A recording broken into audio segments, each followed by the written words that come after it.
అవ్వా అవ్వా తమ్మి గింత పొద్దెకినాక కూడా గదేం కూరుకుడు ఏం చేయమంటావు సాఫిత్రక్క రాత్రంతా మొత్తం పోలీస్ స్టేషన్ లోనే ఉండొచ్చిన ఏంది టౌన్ లో వచ్చినవా ఏమైంది తమ్మి ఇగో రాత్రి ఏంట కేసు కానీ పడి బార్కోయినాక ఆడేమో బీర్ కీస తాగిండు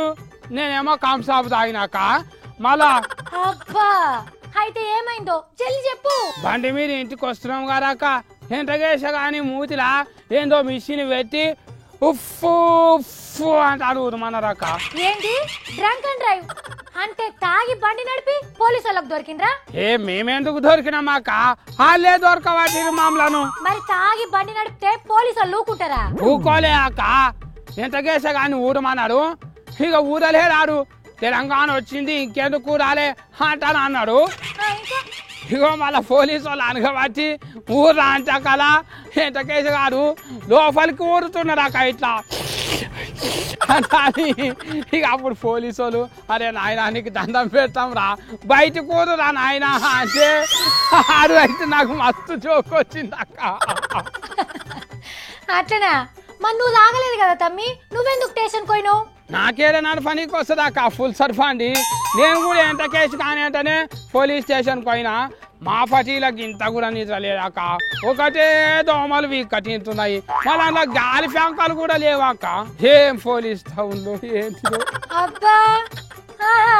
మీరు పెద్ద ఘనకార్యం చేసిపోయిండ్రని మిమ్మల్ని ఏసీ రూమ్ లో కూర్చుంటే పెడతారా కూర్చోబెట్టే కుట్టేమన్నాయి కానీ మళ్ళా రాత్రి 12 కొట్టదాకా బార్లు ఎందుకు తెచ్చి పెట్టాలి మళ్ళా తాగిన వాళ్ళని దొరకవాటి లోపల ఎందుకు వేయాలి మరేం చేయమంటావు అరే తెలంగాణ వచ్చినాక కూడా పోలీసు వాళ్ళు ఏం మారలేదక్క మళ్ళా ఆ బార్ల ముంగట్ని అడ్డలేస్తుండ్రు తాగిన వాళ్ళు బయటికి వెళ్ళంగానే లోపటేస్తున్నారు అంటే మరి హైదరాబాద్ ట్రాఫిక్ పోలీసు వాళ్ళు మంచోళ్ళు తమ్మి గట్లేం చేయాలి నేను గదే అంటున్నా కదా అక్క మస్తు మంచోళ్ళు 20 రూపాయలు ఇచ్చినా కూడా ఇచ్చిపెడతారు అందరు గట్లేం ఉండరు సత్తి ఎవ్వరు ఎట్లుంటుందో దాకా ఇగో నేను పద్మరావు సార్ దగ్గరికి పోయి మంచి ఆమ్దాన్ వచ్చే ఫిల్ అని చెప్తా ఆబ్కారీ మంత్రి పద్మారావు సార్కి సలహాలు చెప్తావా ఏమని ఇగో రాత్రి 10 కొట్టంగా దాటింది అనుకో తాగిన వాళ్ళను బయటికి వెళ్ళనియకుండా బాలరాళ్ళనే బెడ్లేసి పండుకోబెట్టాలి అబ్బో మస్తున్నది plan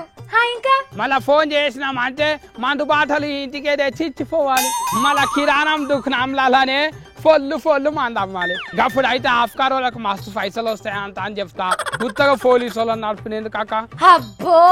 what a great idea తమ్మిని అక్క నీకు ఇంకోటి చెప్పాలనా ఇగో ఇట్లా రూలు పెట్టినాక తాగిన వాళ్ళని కాదు తాగనోళ్ళకు మిషన్లు పెట్టి ఆసం చూసి అరే ఎందుకు తాగలేవు దాని లోప చేసి జుర్మానా కూడా వేయాలి మస్తు ఆమ్దాని వస్తుంది అక్క సర్కారులకు అబ్బా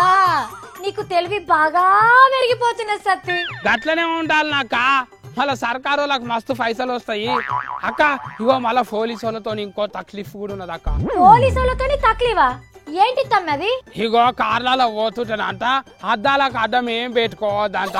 నేను మొన్న ఎండలు ఎట్లా కొట్టినాయక ఎంత ఈఫల తోలు అంతగా కాలిపోయింది ఏ దొంగోడెవడో దొరోడెవడో తెలుసుకునేందుకే అట్లా తెల్లద్దాలు ఉండాలనే రూల్ పెట్టిండ్రు ట్రాఫిక్ వాళ్ళు ఎంతమంది దొంగలను దొరకబట్టిండ్రు అంట నల్ల అద్దాలు లేకుండా పోతే అది రూల్ అంటే రూల్ గంతే అన్ని గిసొంటి రూల్ పెట్టుడు మన సొంట అందరికి రాంది ఉచ్చుకున్నాడు కార్ల అద్దానికి అద్దం లేకుండా ఎండ దెబ్బ తినాలి మళ్ళా దొరికితే జుర్మానా దెబ్బ తినాలి అన్ని మన మీదనే అంటే మరి రూల్ పెట్టద్దా ఏం రూల్ అక్క మన జేబులు కత్తరించుడు అలా జేబులు నింపుకున్నాడు తాగిన తన మనమే పైసలు కట్టాలి తాగి దొరికిన తన మనమే పైసలు కట్టాలి అద్దాల కాడ హెల్మెట్ల కాడ కాగితాల కాడ అన్నిటికీ పైసలు కట్టుడే పైసలు ఏమన్నా చెట్లకు కాస్తున్నాయక అబ్బో తమ్మునికి కోపం బాగానే వస్తున్నది మరి లేకుంటే ఏంటి దాకా ఇగో రాత్రి ఇలా జేబులు ఉన్న పైసలని గుంజుకున్నారు తెల్లారు మొత్తం దోమలాలు వేసాం ఫిర్రు ఇగో నేను నాయన సార్కు పద్మరావు సార్కు పోయి చెప్పొస్తాక అన్ని బిత్తిరి రోల్స్ ఉన్నాయి ఇవన్నీ మార్చమంటా అని చెప్పొస్తా చెప్పిరాపో తమ్మి చెప్పిరాపో పబ్లిక్ అంతా నీకే సపోర్ట్ ఉంటారు ఏమంటారు